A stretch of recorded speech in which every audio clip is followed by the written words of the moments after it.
¿Alguna vez te has preguntado qué pasó con Jesús entre los 13 y los 29 años? La Biblia, tan detallada en su nacimiento, tan rica en su ministerio, guarda un silencio abrumador sobre casi 2 décadas de su vida. ¿Por qué? ¿Qué estaba haciendo el Hijo de Dios en ese lapso? ¿Dónde vivió? ¿A quién conoció? ¿Qué sufrió? ¿Qué aprendió? ¿Era solo un joven más? ¿O ya estaba cargando el peso del mundo en el corazón, en lo secreto? Este no es un video de especulaciones vacías, ni de mitologías disfrazadas de fe. Aquí no vas a escuchar cuentos sin base. Vamos a seguir las pistas con temor de Dios, usando la Escritura como lámpara, y con el corazón del discípulo que se arrodilla y pregunta: Maestro, ¿dónde estabas? Porque lo que no se dijo en los evangelios a veces se revela en el susurro de la historia, en la sombra de los lugares santos y en el ejemplo del Hijo que esperó en silencio hasta que llegó su hora. Si alguna vez sentiste que Dios te escondía, que nadie te veía, este video es para ti, porque el Rey del Universo también vivió en el anonimato. Y ahora, prepárate, porque vamos a recorrer paso a paso los años más misteriosos y más humanos de Jesús. Dios habló y luego calló. Esa es la verdad incómoda con la que empezamos. El Evangelio de Lucas nos cuenta que, a los 12 años, Jesús asombró a los maestros en el templo con su sabiduría. Un prodigio, un joven lleno de luz, capaz de hacer preguntas que dejaban en silencio a los sabios de Jerusalén. Pero después de ese episodio, silencio absoluto. Nada, ni una línea. Casi 2 décadas de su vida desaparecen del registro bíblico. ¿Acaso no importaban esos años? ¿No habría sido valioso saber cómo se formó el carácter del Salvador? ¿Qué experimentó como adolescente? ¿Qué enfrentó como joven adulto? Es aquí donde muchos caen en 2 extremos. O llenan esos años con historias místicas sin fundamento, o los ignoran por completo como si no existieran. Pero hay un camino más sabio: detenerse y meditar. Porque cuando Dios guarda silencio, no es por descuido, es por intención. Jesús no nació predicando, no salió del vientre con la cruz a cuestas. Fue creciendo, en gracia, en estatura y en sabiduría. Y si el Padre Eterno decidió que ese crecimiento debía hacerse lejos del ojo público, hay una lección profunda ahí. Lo secreto también es sagrado. No todos los años se cuentan, pero todos los años cuentan. Y esa etapa oculta no es un error en el guión divino, sino una parte vital del misterio de la encarnación. El Hijo de Dios no solo tomó cuerpo, tomó tiempo, se hizo hombre, hasta en el proceso de esperar. Pero ese silencio pronto empieza a revelarse si prestamos atención, porque el joven carpintero de Nazaret, aunque oculto, no estaba inactivo. Algo estaba ocurriendo. Jesús tenía 12 años, y no fue un año cualquiera. Ese fue el momento en que lo perdieron, y lo encontraron en el templo, sentado entre los doctores de la ley, haciendo preguntas que ponían nerviosos a los eruditos, respondiendo con autoridad, sin haber pisado ninguna escuela rabínica. Cuando sus padres lo hallaron, María lo reprendió con angustia maternal. ¿Por qué nos has hecho esto, hijo? Y él, con una paz que solo tienen los que ya conocen su propósito, respondió: ¿No sabían que en los negocios de mi padre me es necesario estar? Ahí está. Ese fue el primer destello, el primer rayo que salió de su identidad divina. El niño sabía quién era, aunque nadie más lo comprendía del todo. Pero lo que sigue después de esa escena es sorprendente. Jesús regresó a casa y les fue sujeto. Sí, el Hijo de Dios, obedeciendo, esperando, creciendo. Y esa palabra sujeto no es pequeña, es una palabra grande como un monte, porque significa que el Creador del universo se sometió a una familia, a la rutina, a lo doméstico, a lo invisible. Mientras otros buscaban fama, Jesús se escondía. Mientras otros predicaban en las plazas, Jesús cargaba madera. Mientras otros se hacían notar, Jesús aprendía a escuchar. Esa infancia prometedora no se transformó en fama inmediata. Fue una semilla. Y Dios no apresura las semillas. Él las entierra, las cubre, las protege. ¿Y sabes qué es lo más poderoso? Que ese Jesús que deslumbró en el templo no volvió a hablar públicamente hasta pasados 18 años. ¿Qué estaba esperando? ¿Qué estaba formando Dios en lo secreto? Para responder eso, hay que viajar al lugar donde todo ocurrió. Nazaret. Sí, ese rincón olvidado donde el cielo dormía entre los pobres. Nazaret no era Jerusalén, no era un centro de sabiduría, no era un lugar influyente ni respetado. De hecho, cuando Natanael oyó que el Mesías venía de ahí, exclamó con ironía: ¿acaso de Nazaret puede salir algo bueno? Juan 1:46. Ese era el estigma. Nazaret era una aldea empolvada, mal vista, de apenas unos pocos cientos de habitantes, sin templos majestuosos, sin escuelas rabínicas, sin nada que llamara la atención, excepto un muchacho que estaba creciendo en sabiduría, en gracia y en favor delante de Dios y de los hombres. Ahí, entre caminos de tierra y casas de piedra, Jesús aprendió a vivir como uno de nosotros. Caminaba por callejones estrechos, escuchaba las conversaciones del pueblo, observaba la injusticia, el dolor, la risa, el mercado, las lágrimas de los ancianos, y no decía nada. Aún, pero estaba aprendiendo, porque Nazaret era más que un pueblo polvoriento. Era el escenario de la formación oculta del Hijo de Dios, un lugar pequeño para un llamado eterno, un escondite divino, una fragua. ¿Y sabes qué? A veces, lo más grande de Dios comienza en lo más pequeño de los hombres. El orgullo humano habría preferido que Jesús se criara en Jerusalén, entre escribas y rollos. Pero Dios lo llevó al margen, porque lo que iba a surgir de ese joven no vendría de los hombres, vendría del cielo. Y mientras sus vecinos lo veían como el hijo del carpintero, el cielo lo miraba como el Hijo del Altísimo. Pero, ¿qué hacía realmente ese carpintero? ¿Era solo un oficio común? ¿O escondía algo más? Muchos piensan en Jesús como un humilde carpintero tallando mesas y sillas.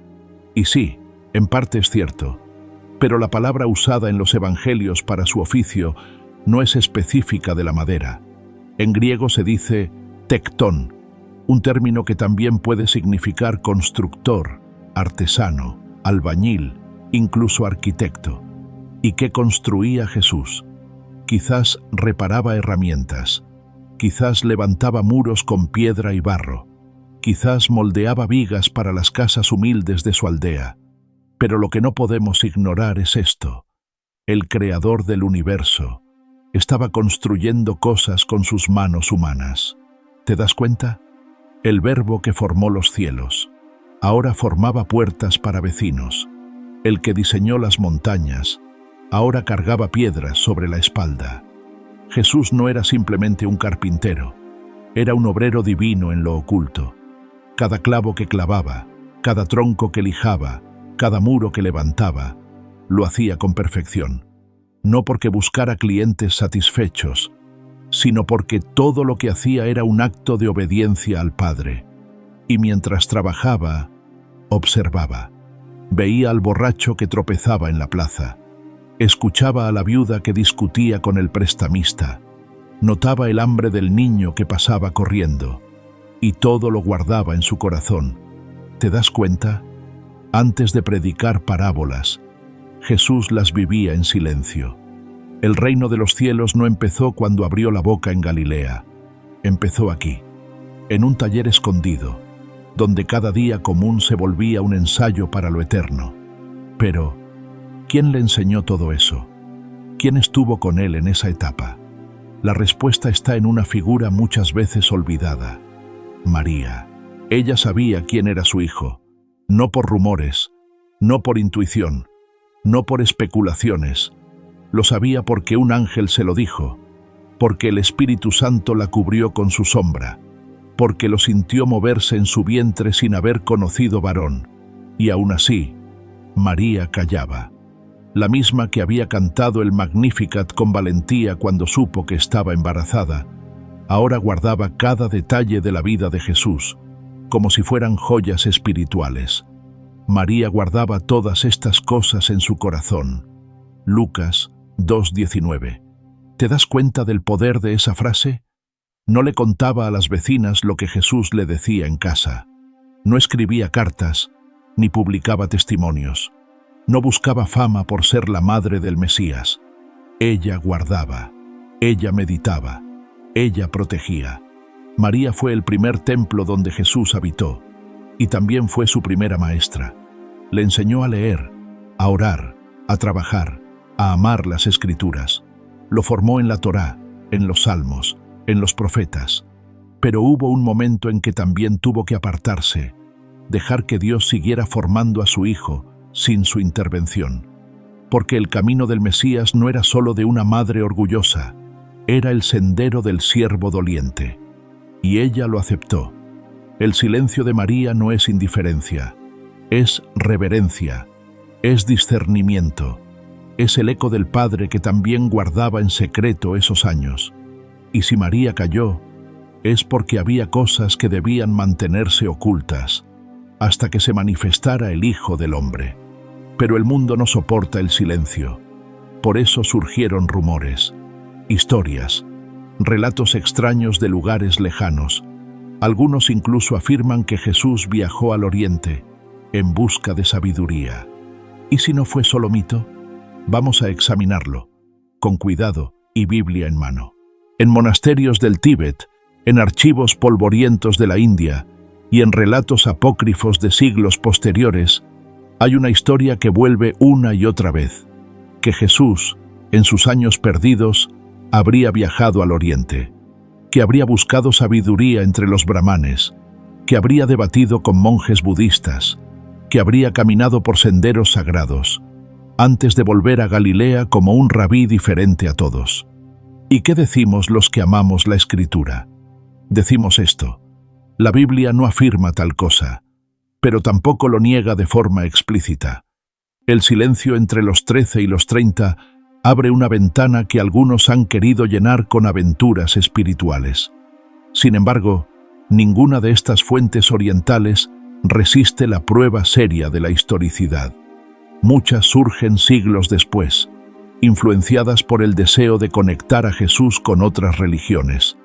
Ahora bien, ¿es posible que Jesús haya tenido contacto con viajeros extranjeros? Sí. Nazaret estaba en una región cercana a rutas comerciales. ¿Pudo escuchar ideas venidas de lejos?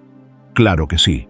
Pero eso no implica que las haya seguido, porque lo que marcó a Jesús no fue el sincretismo, sino la obediencia radical al Dios de Abraham, Isaac y Jacob. Y lo más impactante es que su enseñanza no refleja filosofía oriental, sino profecía hebrea encarnada. No enseñó reencarnación, sino resurrección. No predicó iluminación interior, sino reino de Dios. No buscó escapar del sufrimiento, sino abrazarlo en la cruz. Entonces, ¿qué hacemos con este mito? Lo escuchamos, lo analizamos y luego volvemos a la Escritura, donde todo lo que necesitamos saber ya nos fue revelado.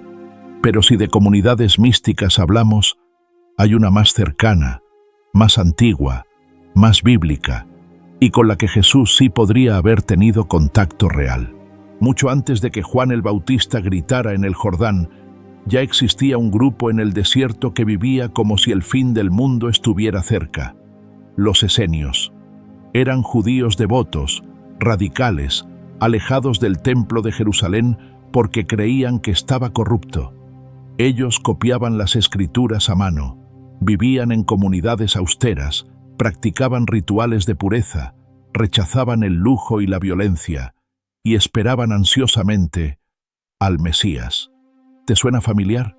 Sus escritos, hallados en Qumrán. Sí, los famosos manuscritos del Mar Muerto, mencionan un maestro de justicia, un ungido sacerdotal y un ungido de guerra. Un lenguaje que, aunque diferente del Evangelio, respira expectativa, como si estuvieran preparando el camino.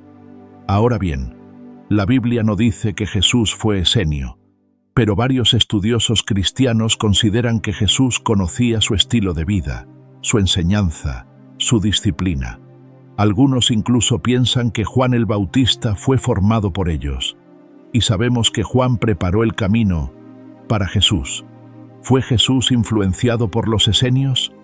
Tal vez, pero no fue uno más de ellos, porque mientras ellos esperaban un Mesías vengador, Jesús vino manso. Mientras ellos se aislaban, Jesús se metía en las casas de pecadores. Mientras ellos veían el mundo con desprecio, Jesús veía a las multitudes como ovejas sin pastor.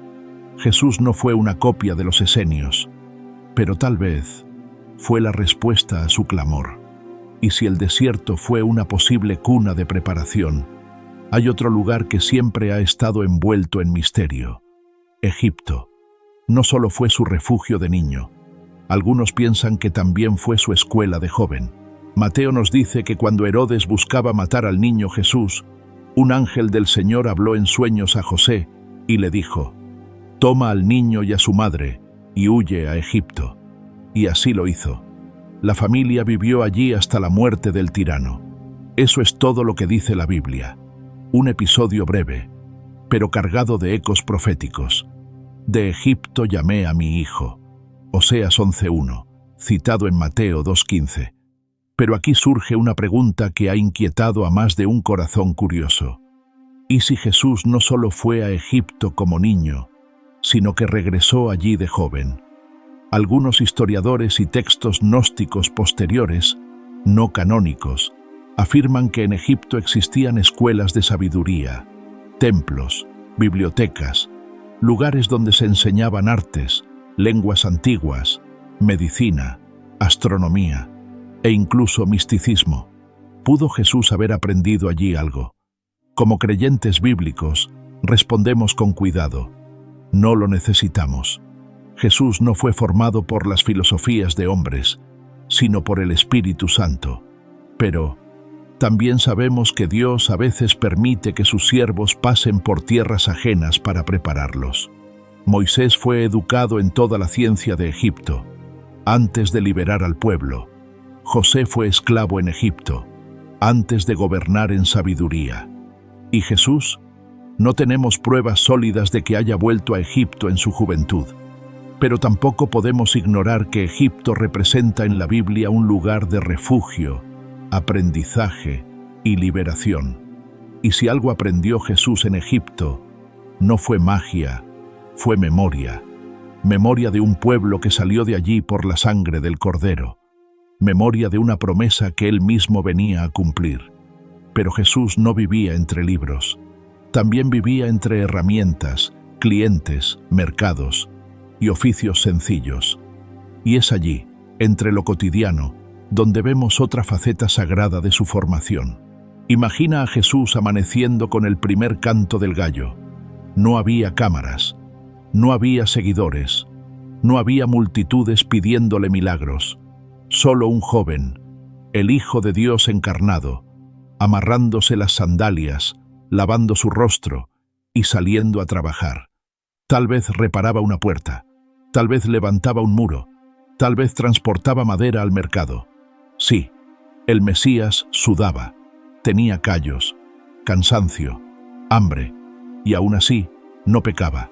¡Qué glorioso misterio!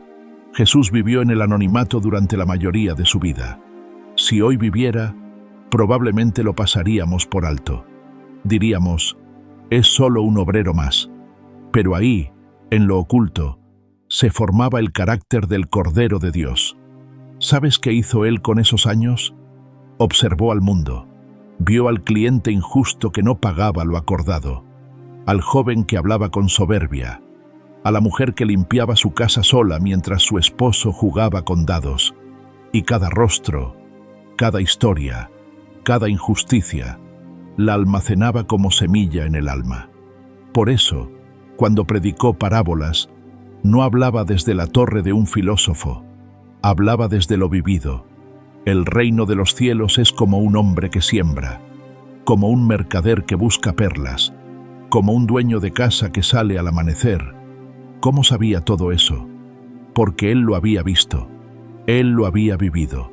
Jesús no fue un joven distraído ni un místico encerrado. Fue un trabajador, un ciudadano, un observador silencioso, y todo lo cotidiano lo transformaba en eterno.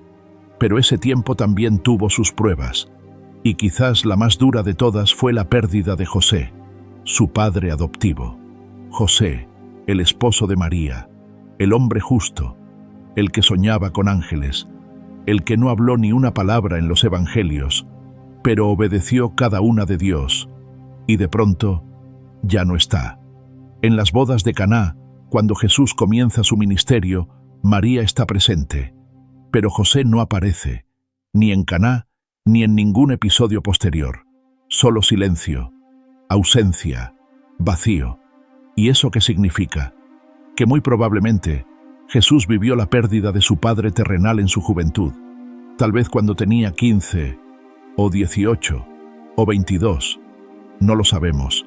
Lo que sí sabemos es que Jesús supo lo que es llorar en un funeral. El que más adelante resucitaría a muertos, primero tuvo que despedir a quien le enseñó a vivir. ¡Qué misterio tan grande! Jesús, siendo Dios hecho carne, no se libró del duelo. Tuvo que consolar a su madre. Tuvo que encargarse del hogar. Tuvo que tomar el martillo, no por vocación, sino por necesidad. Y aquí ocurre algo poderoso. Antes de multiplicar panes para miles, Jesús tuvo que partir pan para sus hermanos. Antes de alimentar al mundo con su palabra, alimentó a su familia con el fruto de su trabajo. Y eso no fue tiempo perdido. Eso fue formación divina. Porque el dolor no solo rompe, también pule. Y el que después consolaría al mundo entero, primero aprendió a llorar en privado. Esta escuela silenciosa fue lo que lo hizo tan cercano a nosotros. Él sabe lo que es perder. Él sabe lo que es quedarse sin respuestas. Él sabe lo que es mirar al cielo y seguir confiando. Y en ese proceso de maduración y luto, Jesús también vivió algo que todos atravesamos: relaciones humanas, amigos, momentos, traiciones, memorias. ¿Jesús tuvo amigos antes de sus discípulos? Seguramente sí. La Biblia no lo menciona, pero no hace falta ser explícito para imaginarlo. Era un joven de pueblo, vivía entre familias, trabajaba entre vecinos, caminaba los mismos caminos que todos. Tal vez jugó de niño con otros chicos, tal vez compartió comidas, sueños, risas. Tal vez alguno lo acompañó en el taller o en la sinagoga local. Pero también, y esto lo sabemos por experiencia de vida, hay amistades que se quiebran, gente que se aleja, que no entiende tu llamado, que se burla, que te traiciona. Y si Jesús fue tentado en todo pero sin pecado, Hebreos 4:15, entonces también vivió lo que tú y yo sentimos cuando nos decepcionan. ¿Y cómo reaccionó? Con silencio. El mismo silencio que guardó durante casi 30 años. Y es probable que ese silencio haya sido su forma de resistir el escándalo, la murmuración, el juicio, porque nadie entendía lo que él cargaba por dentro. Ni su madre, ni sus amigos de infancia, ni el pueblo que lo vio crecer. Jesús caminaba entre ellos, pero no era como ellos. Era demasiado santo para encajar, demasiado humano para ser notado. Y así fue aprendiendo lo que después diría con tanta verdad: nadie es profeta en su tierra. Ese rechazo, esa incomprensión, esa sensación de ser invisible, formaron parte de la cruz antes de la cruz. Porque la soledad no comienza en el Gólgota, comienza mucho antes, cuando el alma empieza a cargar un propósito que nadie más ve. Pero también lo preparó. Y llegó un momento en que ese propósito comenzó a arder con más fuerza. No sabemos exactamente cuándo, pero sí sabemos esto: hubo una encrucijada, un punto sin retorno. Imagínate a Jesús con 25, 26, 27 años. El trabajo seguía. Los días eran parecidos. el martillo, la madera, los clientes. Y por fuera, todo parecía igual. Pero por dentro, algo se estaba gestando. El muchacho que maravilló a los sabios en el templo ya no era un niño, ahora era un hombre. Y en su pecho, ese susurro divino que había escuchado de niño, «En los negocios de mi padre me es necesario estar», comenzaba a convertirse en un clamor irresistible. ¿Y si ya no podía quedarse en Nazaret? ¿Y si el tiempo del silencio estaba por terminar? ¿Y si había llegado la hora de dejarlo todo? Este momento, aunque no está descrito explícitamente en la Biblia, tuvo que existir. Un punto de quiebre, una encrucijada interior, una decisión entre seguir siendo el hijo del carpintero o responder al llamado eterno. Y no fue fácil, porque Jesús no era un superhombre indiferente al dolor. Era humano, amaba a su madre, conocía su barrio, tenía memorias, tenía historia. ¿Te imaginas el costo? Dejar a María sola, romper con la rutina, alejarse de lo que era cómodo y familiar. Todo eso por obediencia. Aquí no hubo aplausos, no hubo voces angelicales, solo la convicción callada del Hijo sabiendo que el reino de Dios ya no podía esperar más.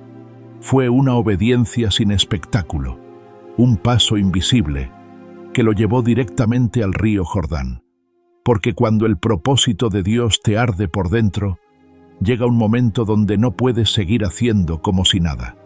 Jesús estaba listo, y en su alma seguramente ya resonaba la voz que muy pronto escucharía en público. Este es mi Hijo amado, en quien tengo complacencia. Pero antes de eso, algo ocurrió en su espíritu. Una preparación íntima, una voz interior, un impulso divino. Mucho antes de que Jesús hablara, otro gritaba. Juan, el Bautista, era la voz. Una voz rasgando el silencio del desierto. Gritaba como un profeta antiguo, con túnica de pelo de camello y palabras que ardían. Arrepentíos, preparad el camino del Señor. Y Jesús escuchó. No era un desconocido. Juan era su primo. Pero más que sangre, los unía algo más profundo. Un propósito sellado desde el vientre. Juan predicaba junto al Jordán. El desierto se llenaba de gente.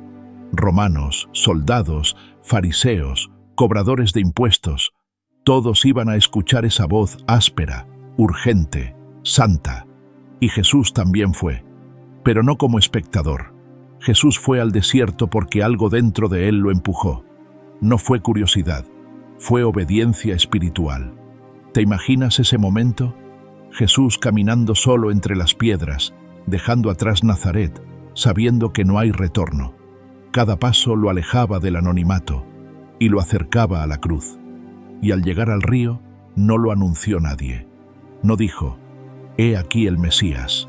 Solo se acercó a Juan y le pidió lo impensable, «Bautízame». Juan, turbado, responde, «Soy yo quien debe ser bautizado por ti. ¿Y tú vienes a mí?» Y Jesús, con la firmeza de quien entiende el plan del Padre, contesta, «Deja ahora, porque así conviene que cumplamos toda justicia». ¡Qué humildad! ¡Qué entrega! Y en ese acto, el cielo se abre, el Espíritu desciende como paloma, y el Padre habla. El silencio de 18 años se rompe con una voz que estremece los cielos. «Este es mi Hijo amado, en quien tengo complacencia». Jesús no necesitaba ser purificado, pero quiso identificarse con nosotros. Ese momento no fue solo el inicio de su ministerio, fue la confirmación celestial de que había llegado el tiempo de hablar, el tiempo de sanar, el tiempo de salvar.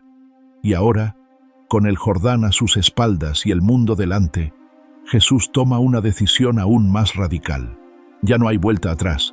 Jesús sale del Jordán y el Espíritu lo lleva al desierto, no a predicar, no a sanar, a ser probado. 40 días, ayuno, soledad, sed, rocas calientes, viento seco y finalmente, Satanás. El diablo no vino con cuernos, vino con argumentos, con versículos bíblicos. con tentaciones disfrazadas de lógica. Si eres hijo de Dios, convierte estas piedras en pan. Tírate desde el templo. Adórame y te doy todos los reinos. El enemigo no dudaba del poder de Jesús, dudaba de su identidad. Y ahí está la clave. Jesús vence no haciendo milagros, sino recordando quién es y a quién obedece. Escrito está: no tentarás al Señor tu Dios, solo a Él adorarás. Con cada respuesta, Jesús no solo rechazaba la tentación, reafirmaba su misión. Porque el Mesías que vino no era político, no era guerrero, no era populista, era el siervo que sería levantado para morir.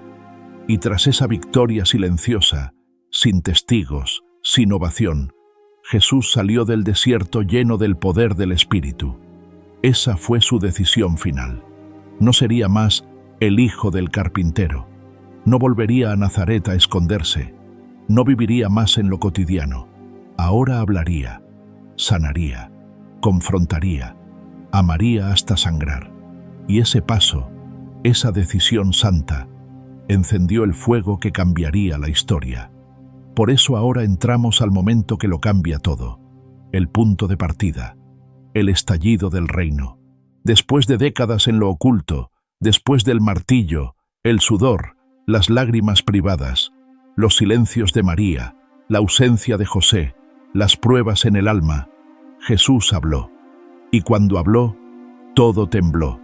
No necesitó un ejército, no tuvo redes sociales, no vino con oro ni corona, vino con fuego. Arrepentíos, porque el reino de los cielos se ha acercado. Mateo 4:17. Fue su primer mensaje público.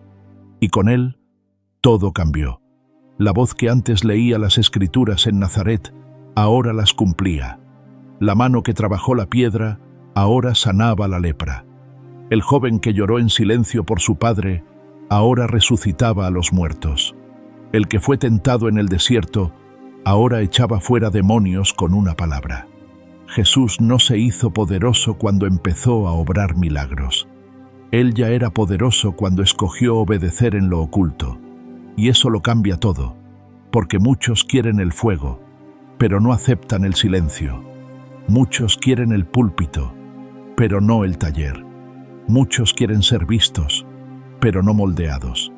Jesús esperó, y cuando el Padre dijo, ahora, el mundo jamás volvió a ser el mismo. Las multitudes comenzaron a seguirlo. Los demonios temblaban. Los fariseos se escandalizaban. Los pecadores eran abrazados. Y lo más hermoso, los cielos abiertos en su bautismo, nunca más se cerraron. Desde ese momento, todo lo que había sido sembrado en secreto comenzó a florecer en público, y el Mesías, el Cordero, el Carpintero, el Hijo, avanzó hacia la cruz con un fuego que no se podía apagar. Si este mensaje tocó tu corazón, compártelo, porque Jesús también vivió lo que tú estás viviendo: silencios, luchas, decisiones, soledad. Y si Él esperó su hora, tú también puedes confiar. El fuego viene.